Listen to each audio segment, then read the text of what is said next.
Welcome to NACTV Reads the News.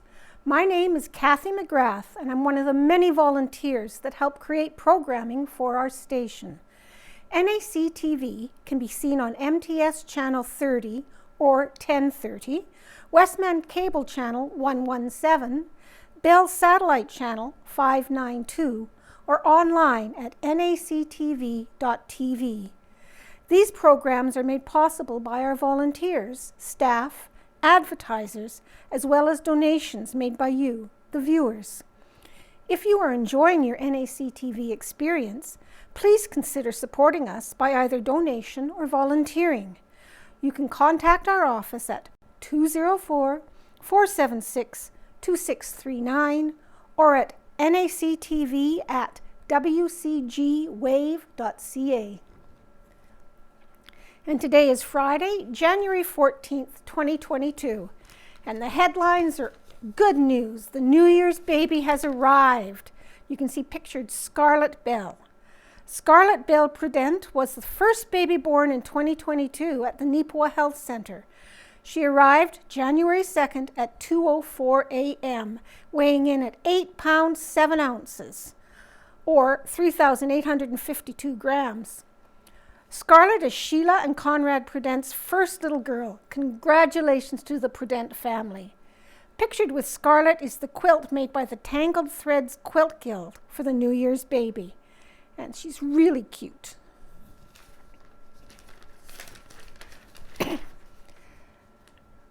Missing McCreary Man Found Dead by Owen Devereaux. St. Rose de Lac RCMP had confirmed that a missing 30-year-old man from the McCreary area has been found dead. In a media statement, police indicated that the individual had last been seen leaving a residence in the Oka River area at around 2 a.m. on Tuesday, January 5th.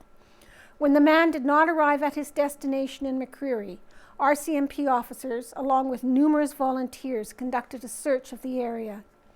The missing person's vehicle was located on January 6 at around 3 p.m.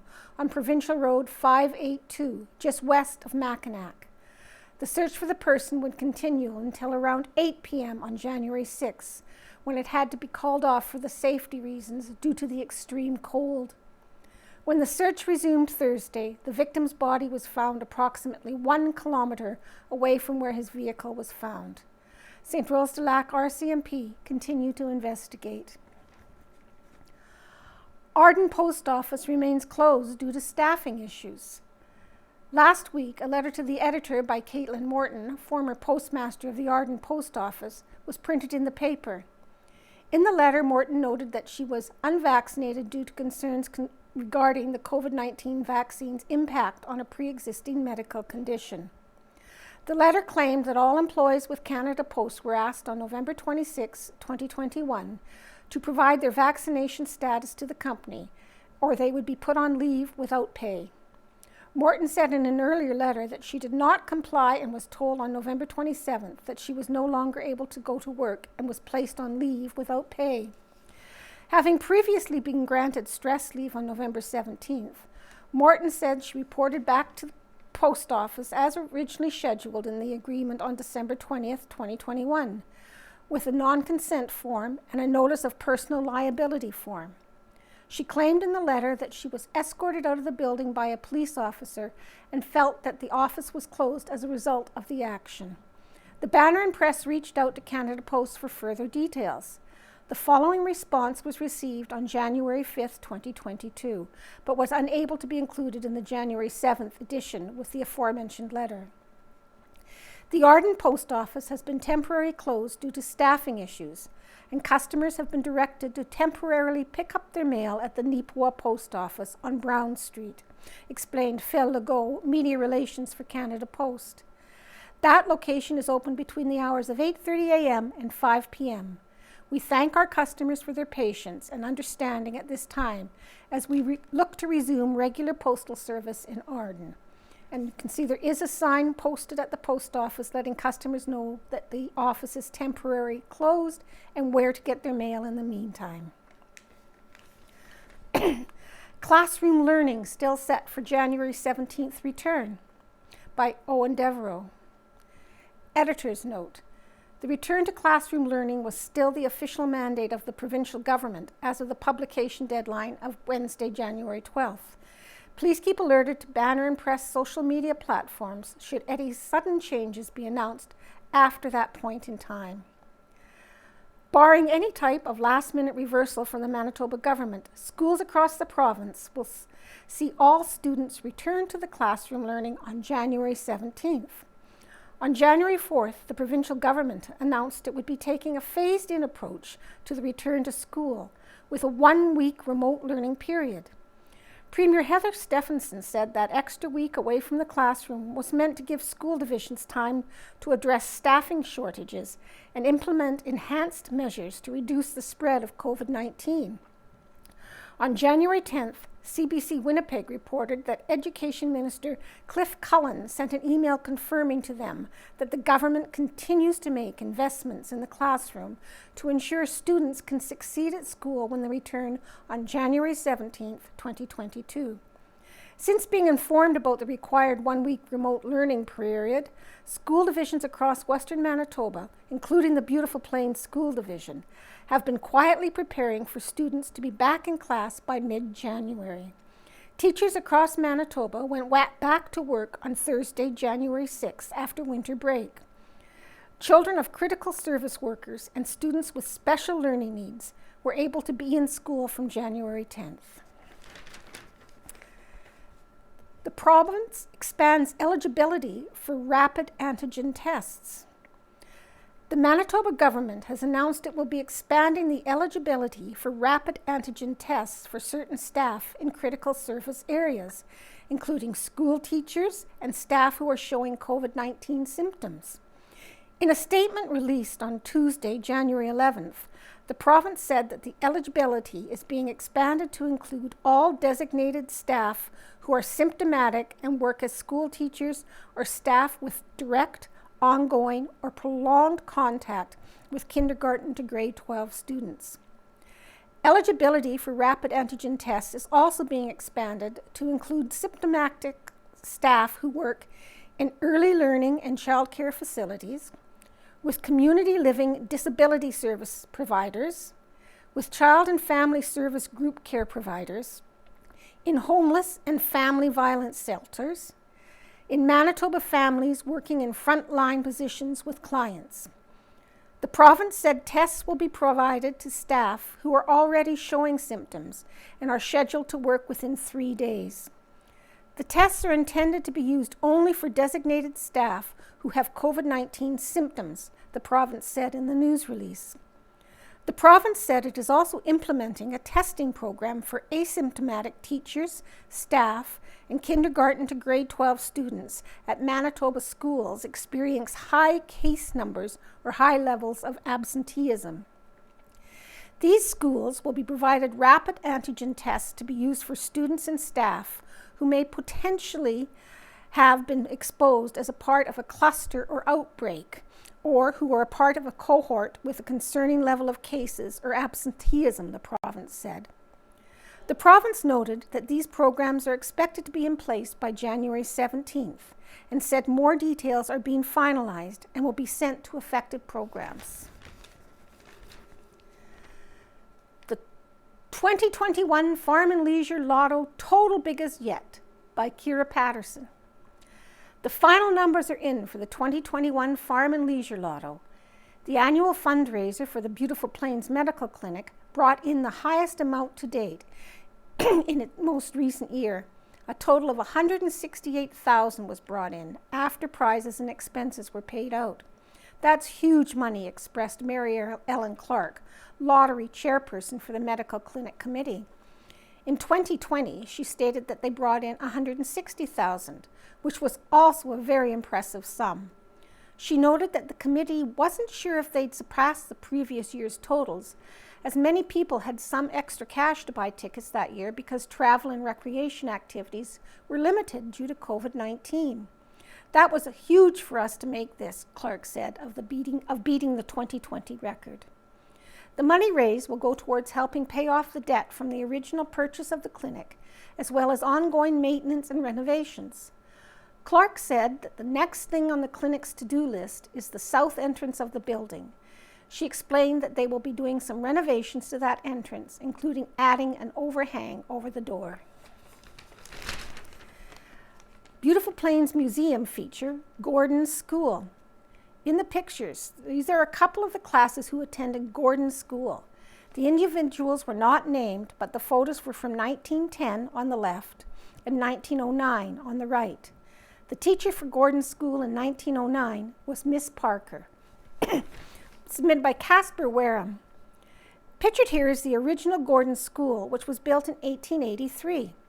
According to the Manitoba Historical Society, the Gordon School District was established formally in 1884 and was named, along with the school, after British soldier Charles George Gordon.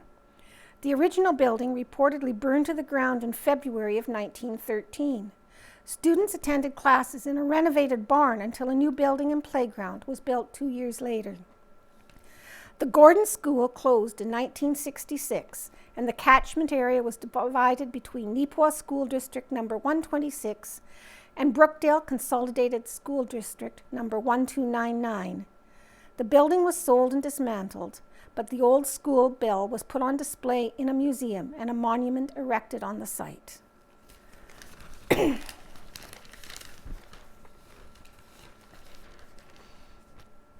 Home Buddies by Rita Friesen. The name Melly McClung is familiar to most of us over a certain age, or to one passionate about women's rights or equality or social justice or defender of faith. From humble prairie beginnings to becoming a force to be reckoned with, Nellie spoke her mind with grace and humor. I am currently rereading a book about her life, achievements, and it includes some of her many columns. I mentioned her last week, and this week I have become more aware of how her concerns on the late 1930s and early 1940s paralleled concerns I have today. The world was in a state of flux. The Depression's effects were lingering and affected world values. And then the Second World War took center stage with all its implications. This pandemic is the first time in my life that I have been part of a worldwide event. And I can't say that I appreciate the opportunity to learn and change. For learning and changing I am, and with a reluctance, I admit. Both are for the betterment of me and my world. June 1st, 1940. I am sure you can do a fine service if you study the question of refugee children. There are 9,400 of them in England right now, waiting for homes and transportation to come to Canada. We have room for more people in Canada, she goes on to remind her readers and us today. We save ourselves in direct ratio to our efforts to save others. For me, that is a direct hit striking my thoughts and actions in this time of increased isolation, separation, and distancing. As of the time of my musing, hair salons are open, and I have scheduled a haircut. I will wash my hair before going to diminish the time I spend in a public place. A small act, but an act. The topic of refugees runs deeper. Yes, there are countless individuals around the world desperately needing a safe home. Here in our own country, there are too many that have no home. And even closer to our home, there are too many struggling to make ends meet. Housing, education, food, transportation, the list is hurtful. McClung concludes another column. The various elements in our country are like the stones needed for a building. They are strong, beautiful, durable, but they cannot be held together without cement. And this social cement is 1,000 little acts of understanding of which we are capable. Insignificant taken singly, but mighty in their accumulation for the building up of our nation. This rings as true today as the day she wrote it, March 16th, 1940. We are these elements, strong, beautiful, and durable. We have the power to be the cement with our small acts of kindness. I am not certain if I am not listening carefully enough to our current political leaders, but I don't hear encouragement that moves me like those words do. Perhaps my age, perhaps a different vocab, perhaps I am jaded and worn out. Yet one more quotes. So let us postpone our criticism for a brighter day. Let us all reserve our criticisms for ourselves and look around to see what we can do in this. And let's see, thumbs up and thumbs down. A big thumbs up. I would like to send a big thumbs up to my secret Santa who sent me Christmas gifts from December 1st to 24th. Also a big thumbs up to Jenny, Val, Sandy, Monique, Dottie, Marion, and family. May God bless you and keep you safe in 2022. From Barbara Fryer of Neepawa.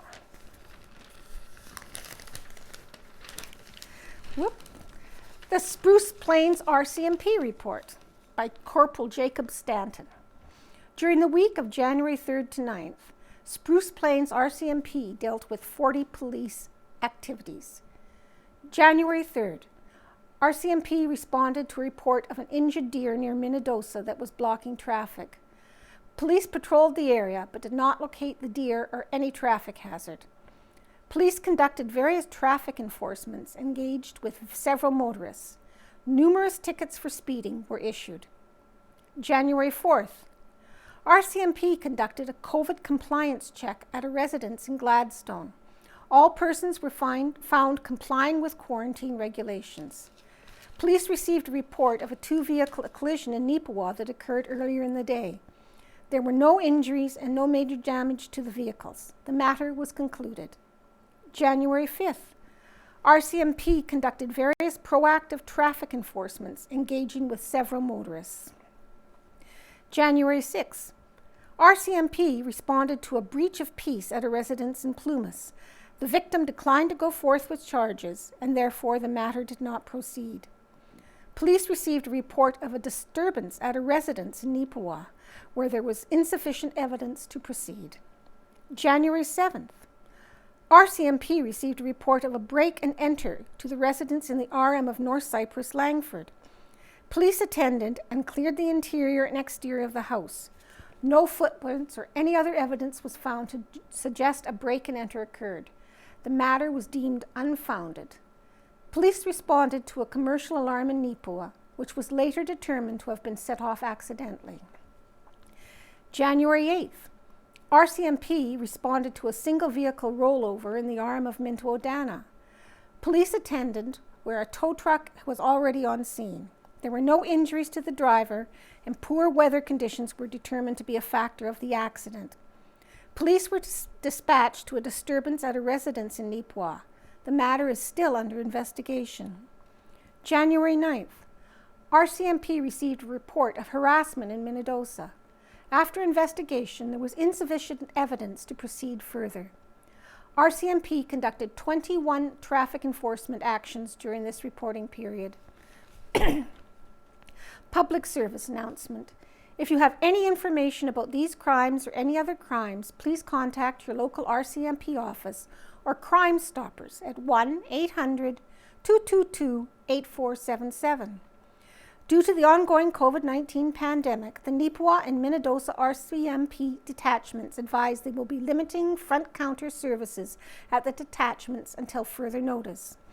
We request that you contact each department at 204-476-7340 for Neepawa or 204-867-2916 Minnedosa to inquire about criminal record checks or to file a report.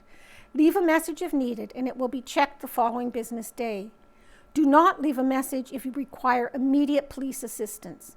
You must dial 204-476-7338 Neepawa or 204-867-2751 Minnedosa or 911 to have a police officer respond to you promptly.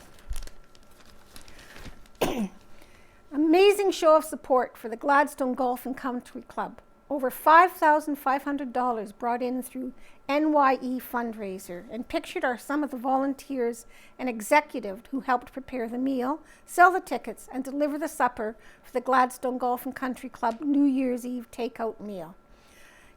From left, Cathy McKercher, Carrie McLennan, Pete and Rosie Banyard, Cindy Adamson, Ingrid Rothney, Gerald Bisson, and Alistair Scott.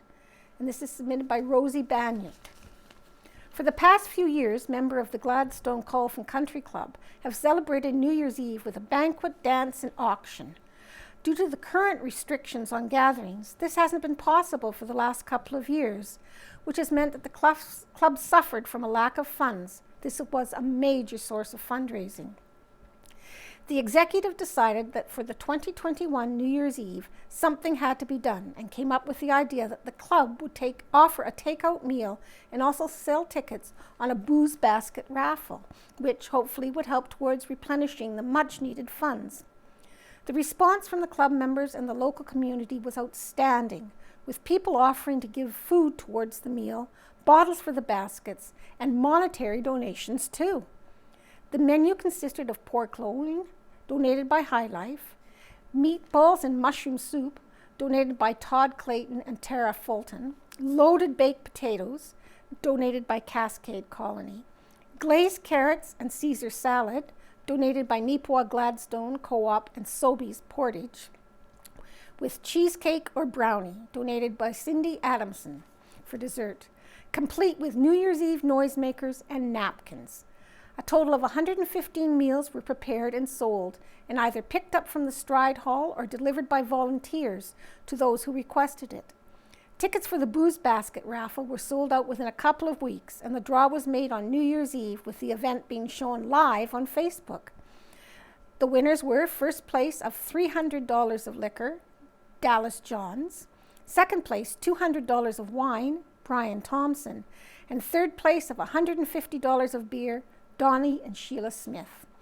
Door prizes were won by David Dow, goodie bag; Sharon Phillips, cooler bag; Myra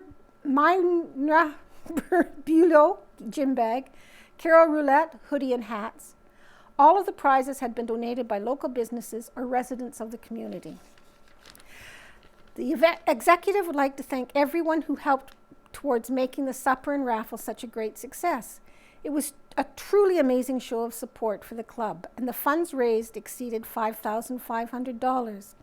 A list of businesses and people who donated towards the event can be found on the Gladstone Golf and Country Club's Facebook page. Local hockey team makes donation to Neepawa Palliative Care. Pictured above, the under-18 Neepawa Titans female hockey team recently made a contribution to Neepawa Palliative Care. The team raised $78 in donations at their annual alumni game, which took place December 23rd. Head coach Dave Clark invites former players to come back to compete against the current team in a friendly competition annually. Each year, the team decides which charity will benefit from the donations made at the game, and this year they decided that the local palliative care unit. Pictured from left, U18 Titans captain Mary Wither presents the team's donation to Neepawa Palliative Care Coordinator Mary Ellen Clark. Neepawa Chamber and Tourism Joint AGM coming up by Kira Patterson. The Neepawa District Chamber of Commerce is preparing for their annual general meeting, AGM, along with Neepawa Tourism. For the past few years, the two organizations have been holding their AGMs together as they share many of the same members. This year's meeting is scheduled for January 31st at 7 p.m. It will be online, held via WebEx virtual meetings. Chamber President Carrie McPherson stated that anyone is welcome to attend the virtual meeting. Pre-registration is required and can be done at the following link. Oh my goodness.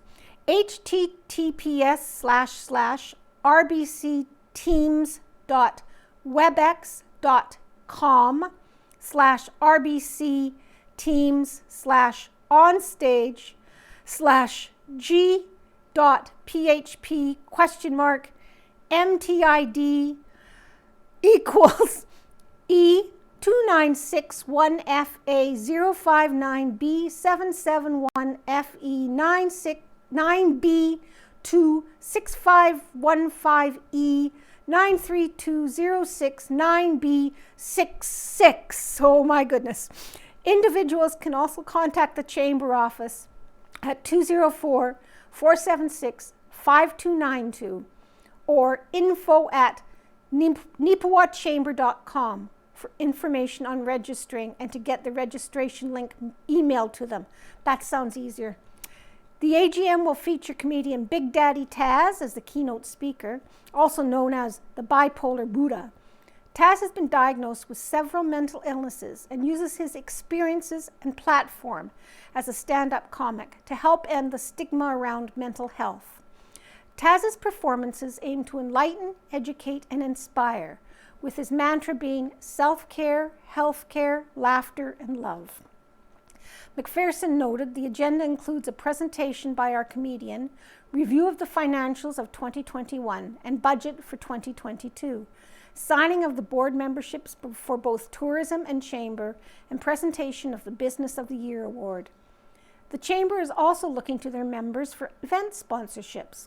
There are 3 tiers of monetary sponsorship available, as well as the option of goodie bag sponsorship, in which a business could donate items to be included in the bags. Member businesses interested in sponsoring the AGM can contact the Chamber office. Owen Devereaux, board chair of Neepawa Tourism, stated that they are pleased to partner once again with the Chamber on this event. Despite the situation with COVID-19 in 2021, Devereaux noted there were still several successful events tourism was able to operate last year, which attracted people to our community. He added tourism will share details at the AGM on a few new and exciting events being planned for 2022. Enjoying the great snow-white outdoors. Joanna Crossan and Ivy Lou started cross-country skiing last year and have been out enjoying the beauty of nature on the trails all this winter. These are a few photos from one of their recent outings. During this outing, they enjoyed the warmth of the sun, left, and waited patiently to get a close-up look at one of nature's wonders above. Inset, a close-up of a couple of unique structures a snowflake can form, and that's the inset there.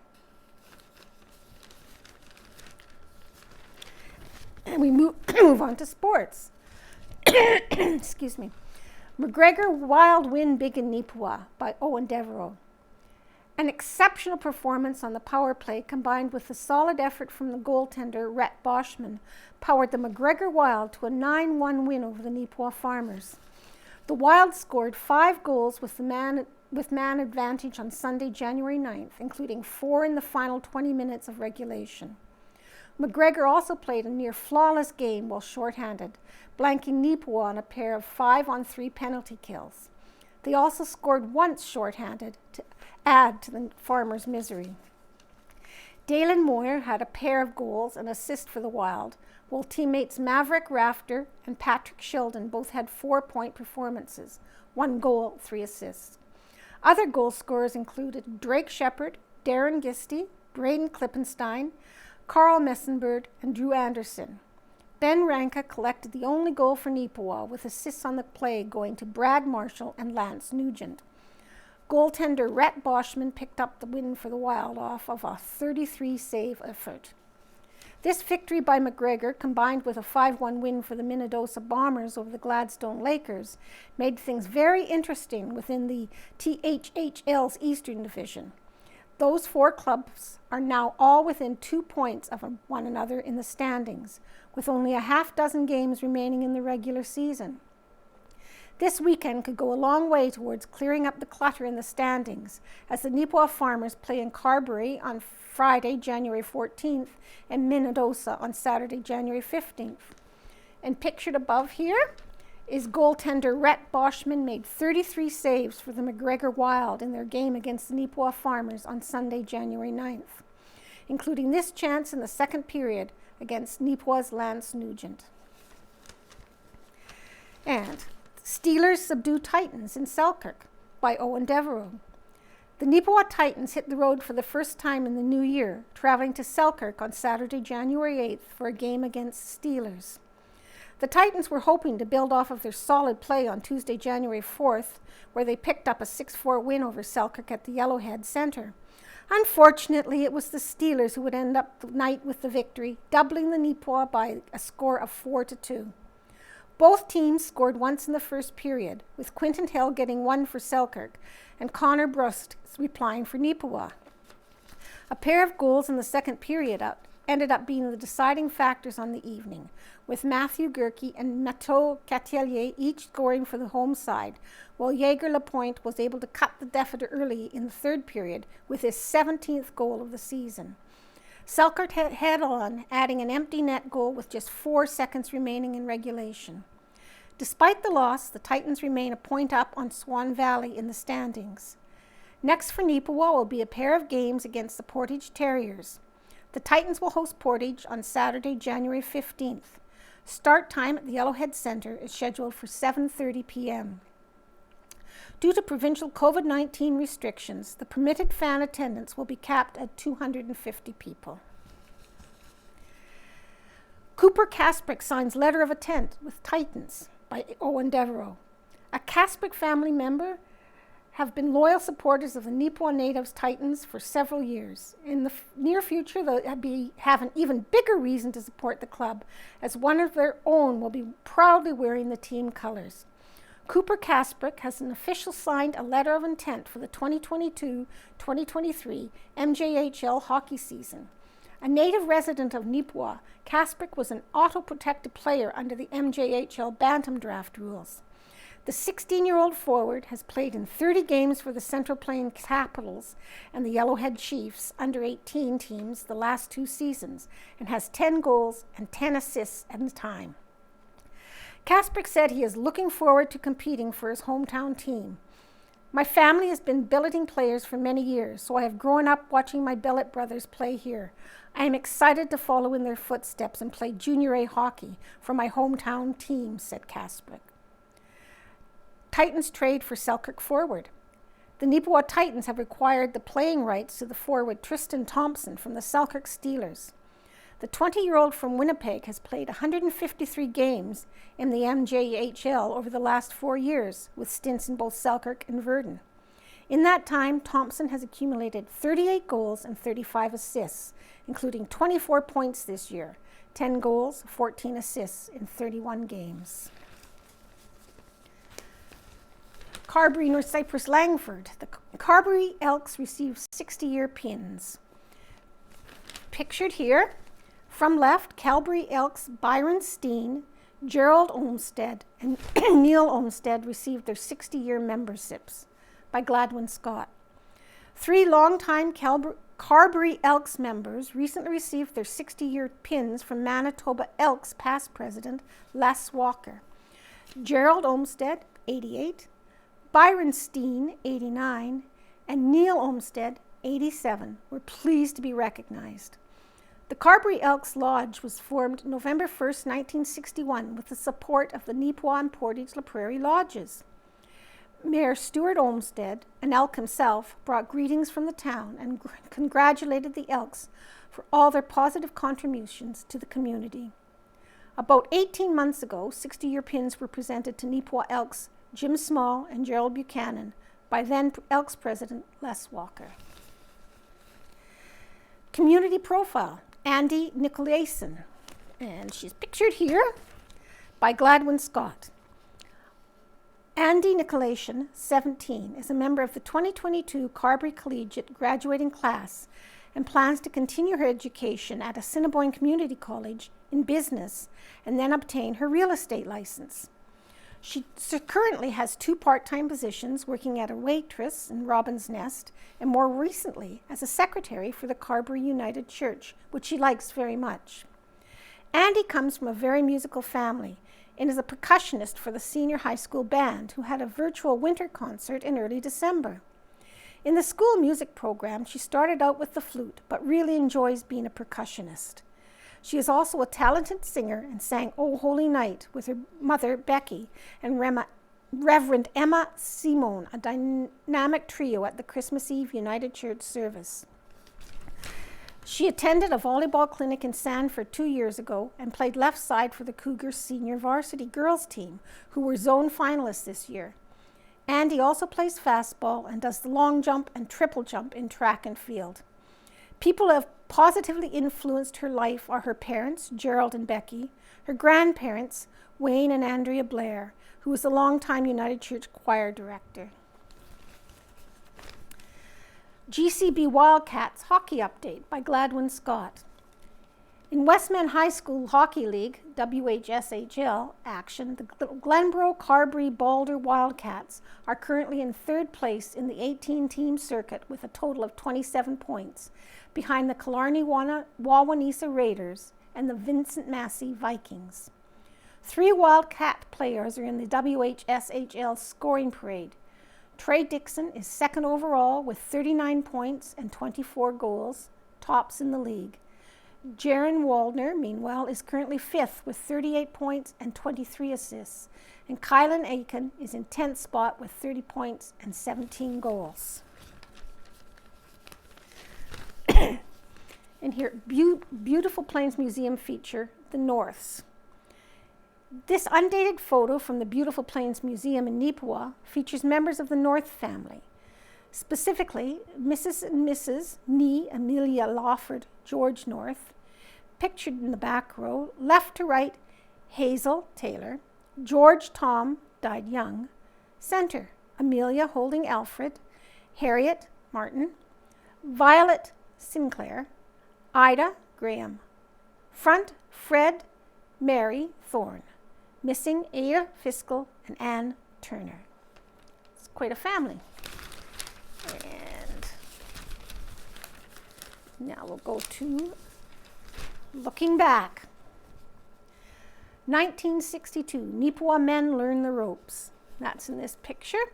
6 Neepawa men were among 42 militiamen from Brandon, Verdon, Minnedosa, Neepawa, and Dauphin areas who attended a special 2-week junior NCO's course completed in December 1961.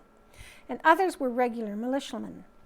All were then available for assignment to replace regular Army junior NCOs as instructors for the final 3 special militia survival courses, the first of which was January 8, 1962. Pictured, Troopers Bill Pearson and Don Forsyth standing, Alan Willishin, Bill Cathcart, Alan Drysder, and Bernard Colasar receive a lesson in knots and lashings from Sergeant Ted Ryan of Winnipeg. This is by Casper Warehan. 110 years ago, Friday, January 12, 1912. Jonathan Dodds of Eagle Creek, Saskatchewan, formerly Neepawa and Brookdale, was renewing acquaintances this week in town. 100 years ago, Tuesday, January 10th, 2022. The plumbing has been completed in the King Edward building, and Mr. Vivian, the proprietor, has shipped a carload of furnishings from Winnipeg. It is the intention of the owners to commence business at once. 90 years ago, Tuesday, January 12, 1932. It is announced that the Manitoba Paper Mills at Pine Falls is to close down soon for an indefinite period, and the prosperous community comprising 900 people will face unemployment. Mr. and Mrs. Seversko and family gratefully acknowledge many acts of kindness and help shown them in the recent loss of their home through fire. They also wish to thank the Neepawa Red Cross for the quilts. 80 years ago, Friday, January 16th, 1942. Hitler has fled from his new headquarters at Smolensk, 230 miles west-southwest of Moscow, before the relentless counter-drive of Russia's Red Army. Lord Beaverbrook, whose supply ministry has been scouring the country for scrap metal to roll out for the tanks, has seized his own railings and fences. A communique from the supply minister issued.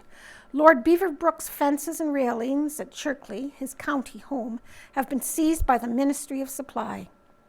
The games for the Dunlop Trophy commenced last Monday and will run until January 27th, with 12 rinks taking part. Eden. Mrs. George Ross, resident of the Eden district from Ayrshire, Scotland, in 1895, as Agnes Mary Richmond, she married George Ross the following year. Following her husband, 3 sons, Edward, Douglas, and Hugh of Flin Flon, and a daughter, Mrs. Clarence Miller, Winnipeg. A sister, Mrs. S. Curry, Winnipeg, also survive. Everything is gradually getting under government control, of course, made necessary by the war. And it looks as if we're coming to the point where we will have to wire the government to find out what we can have for tomorrow's breakfast. 70 years ago, Thursday, January 10th, 1952. Official opening of the Neepawa Curling Club's ornate new rink was held Wednesday afternoon before a capacity crowd in the modern 6-sheet building. W.G. Pollock, who served as mayor of Neepawa for many years and was a prominent curler and is the oldest honorary life member of the Neepawa Club, took a leading part in the ceremonies, cutting the ribbon, and Melvin M. McGrath, head of one of the town's best-known curling families and the second oldest life member, threw the first rock down the ice. Mr. and Mrs. C.E. Titus observed their 50th wedding anniversary January 7th at their home. 60 years ago Friday, January 12th, 1962. Arden, congratulations to Edward Ranson, who celebrated his birthday on Wednesday, January 10th. He was born in 1874. 50 years ago, Thursday, January 13th, 1972. Jennifer Ann Code is the New Year's baby from McCreary. She was born January 3rd at 6 a.m. in McCreary Hospital to a Mr. and Mrs. Kelvin Code of McCreary. Her birth weight was 7 pounds, 10 3/4 ounces. 40 years ago, Thursday, January 14th, 1982. Jennifer Lee Bone is Neepawa's first New Year's baby, born to Glenda and Marvin Bone at 8:35 p.m. in Neepawa District Memorial Hospital, January 11th. She weighed 3,410 grams, or 7 pounds, 8 ounces. Mother Glenda said she has a sister for Jerry, 5 years, and Jessica, 1.5 years. The Bones moved to Neepawa in November from Brandon. 30 years ago, Tuesday, January 14th, 1992. Switching from general delivery mail to post office boxes is a win-win situation, according to a Canada Post spokesman. Brian Garnigan said the move, which is currently being undertaken in Neepawa, will benefit customers as well as the Postal Corporation. Laura Lee and Kevin Harris are proud parents of Neepawa's New Year's baby for 1992. Laura Lee gave birth to Nigel James Harris at 5:55 a.m. on January 2nd. Nigel, certain to be future interclub golfer for Neepawa, weighed in at 6 pounds, 9 ounces. Marlene Allen of McCreary defeated Minnedosa's Jean Garbolinski 7-3 on Sunday to win the Premier Zeke's Jewelers event in the 47th annual Women's Bonspiel. 20 years ago, Monday, January 14, 2002. The Chicken Corral is serving up something new to patrons. Beginning today on Highway 16 restaurant has gone smoke-free. Dean Tremaine, who owns and operates the restaurant with his wife Doris, says he expects customers to welcome the move. And there's just a little note on Out of Helen's Kitchen, gluten-free goes-tos. It has been a year now since I decided to follow a gluten-free diet for health reasons. At first, it was challenging to read all the labels and decide what I could safely eat. Then there was the new way of cooking and baking to learn. It has become second nature now to bake with various flours. Many gluten-free flours are found on the grocery store shelves in Neepawa, and others are available in the city. Flours that are safe to use include rice, tapioca, bean, buckwheat, potato, oatmeal, soy, millet, amaranth, corn, and sorghum, to name a few. I am not a huge fan of just rice flour, as the finished product can be dry and grainy. However, in a mix it works well. My go-to is my own mix of various flours, and almost always with oatmeal or buckwheat flour in the mix. Gluten is the protein found in the flour of grains, like wheat and rye, and it is the glue that helps hold your baking together. Gluten-free flours lack the glue. Xanthan gum is the key ingredient in gluten-free baking. It is the glue that holds the flours together. Without it, your baking is very crumbly. There are flour mixes available in the grocery store that have the xanthan gum already added for your convenience. And she lists 2 of her favorite go-to recipes. One is banana bread, and the other is soft raisin cookies. Both sound good. And that concludes the paper for Friday, January 14th, 22. And thank you for tuning in and watching.